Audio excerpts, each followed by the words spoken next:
ถ้าเรื่องของความเป็นซีฟู้ดเครื่องแกงไทยที่นี่ลุงให้ร้อยเต็มร้อยเลย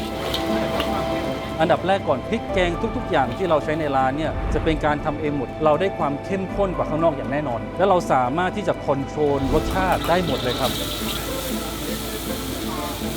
ที่นี่เขาเป็นซีฟู้ดสไตล์ไทยที่ใช้เครื่องแกงแบบโบรา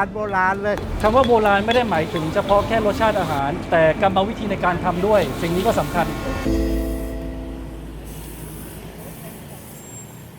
ตอนเนี้ยลงมาร้านซีฟู้ดซึ่งแน่นอนการกินซีฟู้ดเนี่ยถ้ามันไม่ว่ายน้ำมันไม่ใช่ร้านซีฟู้ดกระพงสมัยนี้กระพงเลี้ยงหรือกระพงจับ อันนี้เรียกในกระชัง คำว่าเลี้ยงกระชังในที่นี้หมายถึงว่าเลี้ยงอยู่แบบธรรมชาติ แต่โดนกักขังอยู่ในแม่น้ำ เหมือนกับว่าจะได้น้ำที่สดตลอดเวลา เพราะว่าไม่มีกลิ่นโคลนแน่นอน 100%ถ้าเลี้ยงในบ่อเนี่ยมีโอกาสเสี่ยงว่าจะมีกลิ่นโคลนเพราะว่ากลิ่นโคลนอยู่ใต้ดินอยู่แล้ว ปลาเนี่ยมันก็เหมือนกันน่ะเราจะเลือกอะไรให้มันพิเศษ อันดับที่ 1 ก่อนปลาเนี่ยเลือกเป็นไซส์ให้ถูกต้องก่อน ถ้าปลาตัวใหญ่ไปทอดออกมาเนื้อก็จะแข็งไปเล็กไปก็ไม่ดีไซส์ที่ดีที่สุดที่ร้านเลือกก็คือ1กิโลเวลาเราทอดออกมาจะกรอบนอกนุ่มในครับ จริงไหมปลากระพงเนี่ยนะแหล่งใหญ่ที่สุดอยู่ที่บ้านลุงเนี่ยบางประกงจริงไหม ถูกต้องครับสำหรับผมคุณภาพ number one ก็คือจากบางประกงเท่านั้นที่เดียวเลี้ยงพวกสัตว์ทะเลเนี่ยสำคัญที่น้ำต้องสะอาดไว้ก่อน และอาหารสมบูรณ์ สมบูรณ์ครับ ทำไมอาหารสมบูรณ์รู้ไหมเพราะว่าปากอ่าวบางประกงเนี่ยมันมีไซโล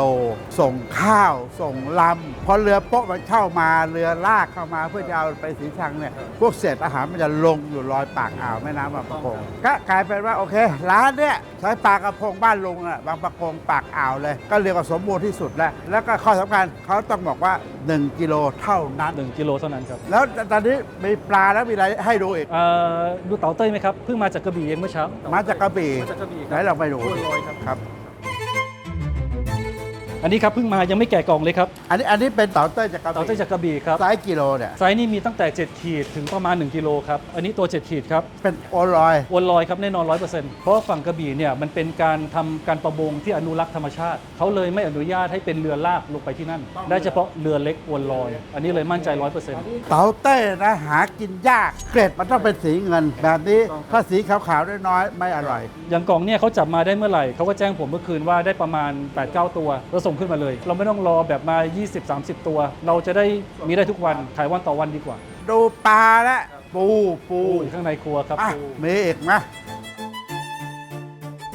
พอถึงเรื่องปูเนี่ยผมมีความข้องใจ ครับ มันจะมีปูขาวมันมีปูโน่นปูนี่ความรู้สึกคุณเบนว่าปูอะไรที่สุดยอดที่สุด ถ้าเป็นปูขาวกล้ามก็จะเล็กกว่า แต่เนื้อตัวจะเยอะกว่า ถ้าเป็นปูดำกล้ามจะใหญ่กว่า ในลำตัวเนื้อก็จะน้อยกว่า แต่ปูขาวเปลือกบางปูดำเปลือกหนากว่านิดนึง อันนี้คือปูด อันนี้ปูดำครับ ำเป็นปูขา อัน ว นี้ปูขาวครับทั้งสองแบบเนี่ยผมเอามาจากสมุทรปราการคลองด่าน อันนี้เรียกปูขุดไหม ปูขุดครับใช่ขุดจากธรรมชาติเลี้ยงในบ่อไม่ได้นะครับปูแบบนี้ ปูเลี้ยงอ่ะเขาจะใช้ที่เป็นโครน ใช่ครับ ร้อยไร่เลย แล้วปูมันก็จะอยู่ตามรู ส่วนไอ้ปูขุดเนี่ยมันจะอยู่ริมป่าชายเลน คนที่เขาหาปูเนี่ยเขาจะมีตะขออันเดียว เขาก็จะพายเรือส่องไป พอเขาเห็นรูเนี่ยเขารู้ว่ารูได้มีปู เขาก็เอาตะขอเนี่ยดึงออกมา แล้วมันจะสดแล้วจะได้ราคา ซึ่งบอกเลยซีฟู้ดเนี่ยไม่ใช่เอาแต่แบบจากซัพพลายเออร์ที่เดียวส่งมาทั้งหมดเลยไม่ใช่ ถ้าเจ้าของตัวจริงเขารู้เขาว่าเอ้ยไอ้นู่นมาจากไอ้นี่มาจากไอ้นู่นแล้วมันจะดีจริง ๆ แบบนั้นเลยปกติเราไปกินซีฟู้ดเนี่ยส่วนมากก็จะเป็นทำสไตล์จีนผสมผสานสไตล์ไทย แต่ที่นี่เขาเป็นซีฟู้ดสไตล์ไทยที่ใช้เครื่องแกงแบบถึงพอร้านเนี่ยเป็นซีฟู้ดแล้วแต่เขาให้ความสำคัญในเรื่องเครื่องแกงเขาถือว่าเป็นหัวใจของการทำอาหารของที่นี่ เครื่องแกงที่เห็นตรงหน้าเนี่ยนะเป็นสูตรประจำตระกูลของคุณเบนซ์ก็เลย ครับอันนี้สูตรนี้ตกทอดมาถึงผมครับมาจากคุณยาย 50 กว่าปีแล้วครับ 50 ปี ในถาดเนี่ยนะครับจะเป็นพริกแกงโบราณ คุณยายมักจะสอนว่าเรื่องสมุนไพรต่างๆเนี่ยเราต้องคั้นเกรดที่ดีที่สุดพริกขี้หนูสวนเนี่ยเราจะใช้เม็ดเล็กของจังหวัดกาญจนบุรีซึ่งพริกขี้หนูสวนอย่างเงี้ยราคาจะแพงกว่าพริกขี้หนูอื่นๆ 50%ราคาปกติทุกวันนี้ 300 โอ้โห 300 แพงกว่ากุ้งด้วยครับบางครั้งนะครับ แล้วนี่อะไร วันนี้เป็นขมิ้นเหลืองครับ ขมิ้นเหลือง ใช่ครับขมิ้นเหลืองก็มีพวกรากผักชีหอมแดงกระเทียมไทยมีพริกจินดาบ้างพริกเหลืองบ้าง เพื่อได้สีให้สวย ทั้ง ใช่ครับ กลิ่นทั้งสี ทั้งก ทั้ ลิ่ ง น ร ทั้ ส งสีทั้งรสทุกอย่างต้องมานับแบรนด์กันให้ได้ความกลมกล่อมครับ ให้ได้กลมกล่อมแบบนั้น ถูก เล ต้อง ย ครับถูกต้อง อะไรอย่างนี้อ่ะ อันนี้เป็นพริกแกงชูชีที่เราไปทำชูชีกุ้งปลาเนื้ออ่อนชูชี อย่างเงี้ยครับ โอ้แล้วทำทิ้งทั้งหมดกี่โลนะ ก็คือถ้ารวมๆกันอย่างเงี้ยก็ประมาณ 20 โลครับต่อครั้งที่เราทำในวันหนึ่งเราจะทำพริกแกงแบบทุกๆ 2-3 วันนะครับเพื่อจะได้ความสดใหม่ตลอดเวลาด้วยครับ แล้วบอกว่าพริกแกงเนี่ยนะมันต่างจากที่อื่นต่างยังไง อันดับแรกก่อนพริกแกงทุก ๆ อย่างที่เราใช้ในร้านเนี่ยจะเป็นการทำเองหมดจะไม่มีการซื้อข้างนอก เราได้ความเข้มข้นกว่าข้างนอกอย่างแน่นอน อันนี้คือจุดที่สำคัญเลย และเราสามารถที่จะคอนโทรลรสชาติได้หมดเลยครับบางทีเราไปซื้อพริกแกงด้านนอกเนี่ยเขาก็จะใส่เกลือมานั่นแหละมันทำให้เราปรุงต่อยากรสชาติมันจะคล้ายๆกันคล้ายๆกันคล้ายๆกันทุกๆที่แต่เมื่อไหร่ที่เราทำเองเนี่ยเราจะใส่เครื่องปรุงยังไงไปที่หลังเนี่ยตามใจเราได้เลยครับ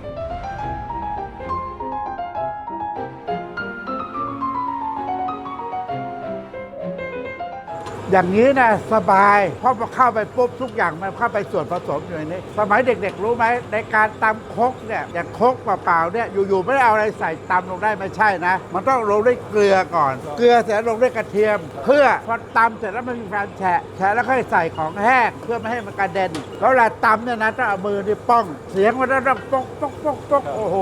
แต่ตอนนี้สบายมาก คือจริงๆมันอยู่ที่พริกแกงจะใช้พริกแกงแบบไหน สมมุติถ้าเราจะใช้เป็นพริกแก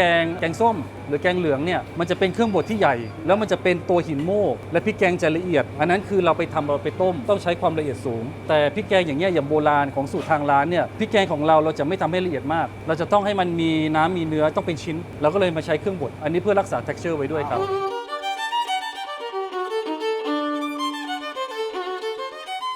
โดยปกติแล้วเวลาเราบดพริกแกงมาเนี่ยถ้าเรามองจากตัวเนี้ยจะเห็นไหมครับสีมันไม่เสมอพอมันไม่เสมอเสร็จเนี่ยเดี๋ยวน้องก็ต้องคนอีกเพื่อให้มันเสมอกันมากขึ้น แล้วลงไปบดอีกรอบหนึ่งพอมาเป็นรอบที่ 2 มันก็จะเสมอกันมากขึ้นแล้ว แล้วพริกแกงของกุ้งทองเนี่ยมันมีกี่แบบ ก็เยอะครับที่เราเห็นวันเนี้ยครับจะมีแค่ 2 แบบก็คือเป็นพริกแกงโบราณพริกแกงชูชี ที่ร้านยังมีพริกแกงเหลืองพริกแกงส้มพริกแกงเขียวหวาน แล้วก็พริกแกงที่สำหรับทำแกงปูโบราณ บอกแล้วว่าเป็นร้านซีฟู้ดที่เก่งในเรื่องพริกแกงไทยครับ อันนี้คือพริกแกงจูชี อันนี้คือพริกแกงโบราณ สีสันแตกต่างกัน แต่รสชาติบอกเลยว่ามันละมุนทั้งคู่ ความหอม ความเผ็ด ความนัวไม่เหมือนกัน แต่แน่นอนอร่อยเหมือนกัน แต่กี้ดูซีฟู้ดและดูพริกแกงและเดี๋ยวไปดูเขาประกอบร่างเป็นจานเป็นยังไง เดี๋ยวเราไปดูกันครับไป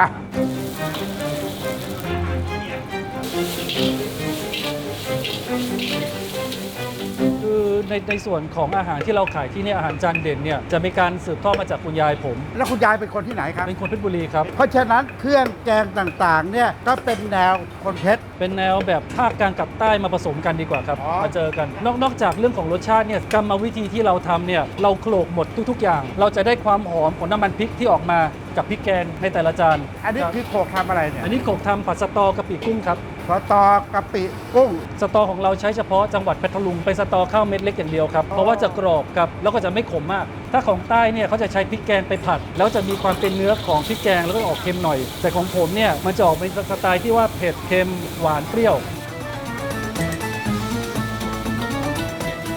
และอันนี้ถือว่าสูตรโบราณ100%นะ จะบอกว่านี่ไม่100%ครับ มันก็อยู่ประมาณสัก 90 ได้ คือใช้รสชาติให้มันเข้ากับยุคสมัย ใช่ครับ ถ้าโบราณจ๋าจะทานยากหน่อย เพราะโบราณเนี่ยมันจะมีเค็มกับเผ็ด มันไม่มีนัวไม่มีหอมไม่มีหวาน ถูกต้องครับถูกต้องคำว่าโบราณไม่ได้หมายถึงเฉพาะแค่รสชาติอาหาร แต่กรรมวิธีในการทำด้วย สิ่งนี้ก็สำคัญ อันนี้ก็คือเมนูผัดสตอกะปิ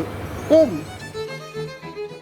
คุณเบนซ์อันนี้จะทำเมนูอะไร ตัวนี้จะเป็นปลากระพงทอดราดพริกสูตรโบราณครับสูตรนี้ที่ได้มาจากคุณย่าเนี่ยตัวผมก็ต้องนำมาปรับปรุงนิดนึงเพื่อให้เข้ากับสมัยใหม่หน่อยอะครับเพราะมันจะมีความนัวมากขึ้น อันนี้ก็อย่างแรกก็คือตัวพริกแกงนะครับแบบใบมะกรูดจะมีน้ำตาลบ้าง ที่สำคัญเนี่ยต้องลงน้ำปลาครับเพราะของทางร้านเนี่ยเราจะไม่ใส่น้ำมันหอย เพราะว่าถ้าน้ำปลาที่ดีเนี่ยแค่ใส่น้ำปลาเข้ากับพริกแกงก็อร่อยแล้วครับ และไอ้น้ำปลาทิพรสเนี่ยคุณเบนซ์เพิ่งมาใช้ที่หลังหรือใช้แต่มาพร้อมสูตรเลย มาพร้อมกับสูตรเลยครับคุณยายสอนมาว่าดั้งเดิมแบบไหนใช้เหมือนเดิม ตัวน้ำปลาแท้เนี่ยจะสามารถส่งเสริมให้เครื่องพริกแกงดึงขึ้นมา เคล็ดลับง่ายๆมาแค่ตรงนี้งั้นเดี๋ยวคุณเบนซ์ลุย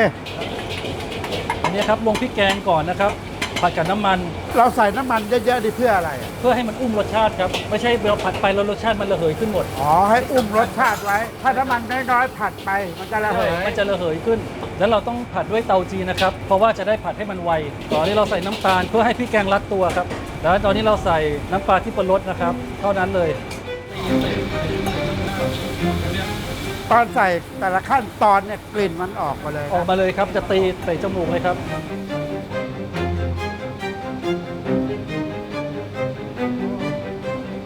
ปลากระพงทอดราดพริกสูตร ป โบ ลา ราณ ก ครั ระ บ พงราดพริกสูตรโบราณ ใช่ครับ ไปเอาไปรอ เดี๋ยวไปออกไปกิน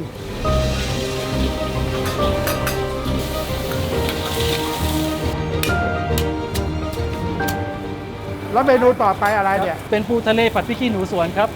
อย่างพริกเนี่ยคุณเบ้นเลือกใช้พริกนู่นกระเทียมนี่ ครับ อะไรอย่างเงี้ยนะครับ หานิดเดียวแต่เห็นใส่ทุกเมนูเลย ครับ น้ำปลาเนี่ยคุณเบ้นเลือกไหม โหเลือกมากครับ ต้องเป็นน้ำปลาแท้เท่านั้นครับ ทำไมไม่แท้รสชาติเป็นยังไง คือมันจะไม่หอมนะครับ ไม่หอม แล้วก็ความเค็มจะไม่เป๊ะด้วยครับ เมนูยากๆต้องพึ่งน้ำปลาดีๆครับ อยู่ตรงนี้ยังได้กลิ่นเลย ความหอมพริกเครื่องแกง และกลิ่นที่มาเตะจมูกเลยคือกลิ่นน้ำปลา คือไม่ได้กลิ่นเค็มนะ มันเป็นกลิ่นหอมของเขาเลย ซึ่งบอกเลยที่ร้านเนี่ยลุงเห็นแวบๆตะกี้เขาเทอะน้ำปลาทิพรสครับซึ่งเขาเป็นน้ำปลาแท้ที่หมักตามธรรมชาติ มันช่วยชูรสแล้วก็เพิ่มความหอมเป็นเอกลักษณ์ทำให้แต่ละเมนูเนี่ยน่ากินกลมกล่อมจริงๆ แค่มีทิพรสก็อร่อยครบรสเลยครับ แล้วก็บอกเลยนะ ที่นี่เขาไม่ได้ใส่แค่โชว์ลุงนะ เดี๋ยวไปดูในคลังของเขาเลยเขาใช้ประจำอยู่แล้วใช่ไหม ใช่ ฮะ ครับ ตุนเป็นหลายกะลอนเลยครับ วันเนี้ยลุงก็มาที่ร้านกุ้งทองเจอกับคุณเบ้นเลยตัวจริงเสียงจริงเรื่องซีฟู้ดเลยเรียกว่าคุยกันเรื่องวัตถุดิบคุยกันเรื่องเครื่องแกง แล้วก็คุยกันเรื่องความโบราณ สถานีต่อไปเข้าท้องลุงเท่านั้นเองงั้นเดี๋ยวเราไปงั้นทริปนี้ขอบคุณคุณเบ้นมาก ที่ยอมให้บุกเข้าครัวมาตรงนี้เลย ขอบคุณมากครับ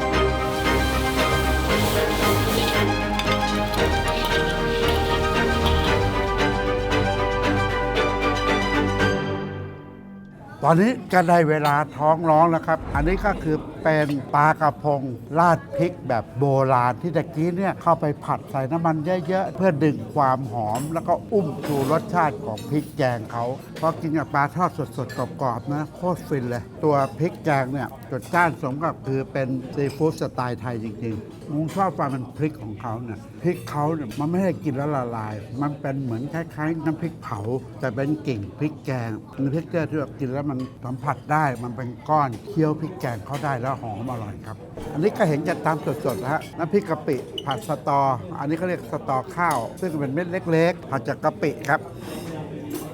มีความชัดเจนเป็นน้ำพริกกะปิไม่หวานไม่เผ็ดไม่เค็มมันเปรี้ยวๆกลมกล่อมเห็นตอนแกผัดอ่ะแกใส่น้ำมะนาวลงไปด้วย ซึ่งบอกเลยว่าพอเป็นน้ำพริกกะปิมีความเปรี้ยวเผ็ดขึ้นมาดีนะ เมนูนี้ลุงชอบเขาจะมากินเบาๆบ้างนี่ก็เป็นกะหล่ำผัดน้ำปลา ผัดได้ถึงฝ่ายกรอบแล้วก็ไม่เลี่ยนแล้วก็มีกลิ่นหอมของน้ำปลานี่น่าทำไมแกถึงชอบใช้น้ำปลาของยี่ห้อนี้คือมันโดดออกมาจริงๆครับ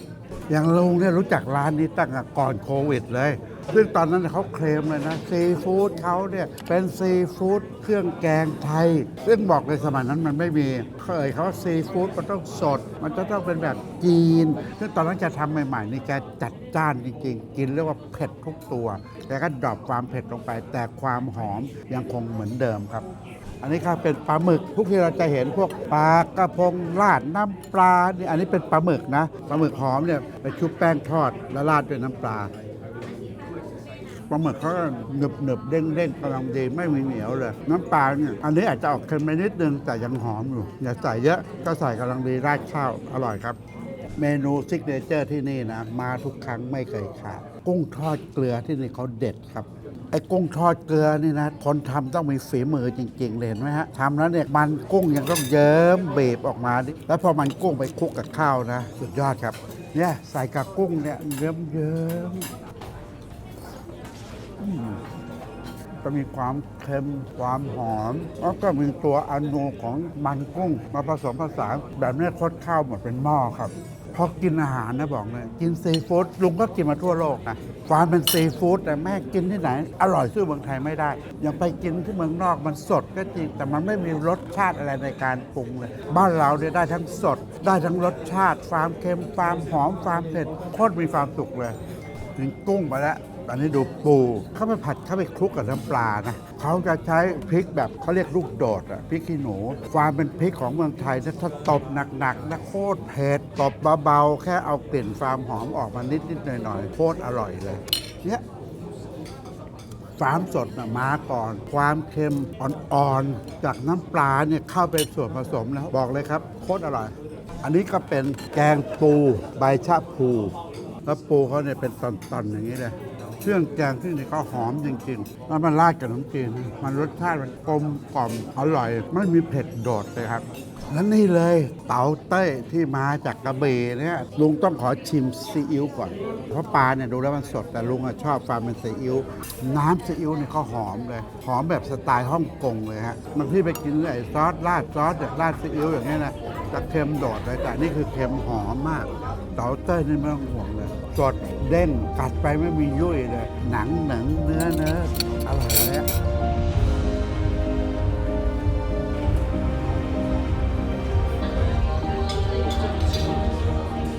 ซึ่งบอกเลยว่าอีกหนึ่งมื้อสำหรับวันนี้มีความสุขมากๆ เพราะว่าเป็นร้านซีฟู้ดที่ตรงปกความสดของซีฟู้ดเทคนิคในการทำพริกแกงแบบโบราณ และทำได้ถึงจริงๆ แล้วอย่างที่ฟังสตอรี่ของเจ้าของคือคุณเบนซ์มาเนี่ยเขารู้จริงนะรู้จริงและรู้ลึกและรู้ในการทำและรู้แบบว่าปลาเป็นยังไงที่ไหนจังหวัดไหนดีไม่ดีอะไรนั่นแกรู้จริงๆนะครับประมาณแบบนั้นเลยใครอยากกินรสชาติความสดของซีฟู้ดอยากกินรสชาติของเครื่องแกงโบราณมาได้เลยกุ้งทองซีฟู้ดร้านเขาก็มี 4 สาขารอบกรุงเทพเลย อย่างที่เนี้ยของเตยข้างเซ็นทรัลบางนา สยามดิสคัฟเวอรี่แล้วก็เทอร์มินอล 21 พระราม 3 4 สาขาครับ ใกล้ไหนไปนั่น ก็มื้อนี้ก็อิ่มน้ำสำราญนี่ ก็อย่าลืมแล้วกัน กดไลค์กดแชร์ กด Subscribe ติดตามลุง แล้วพาไปอร่อยอิ่มท้องด้วยกัน มื้อนี้เท่านี้แหละเดี๋ยวขอกินหลังใหม่ต่อแล้วกัน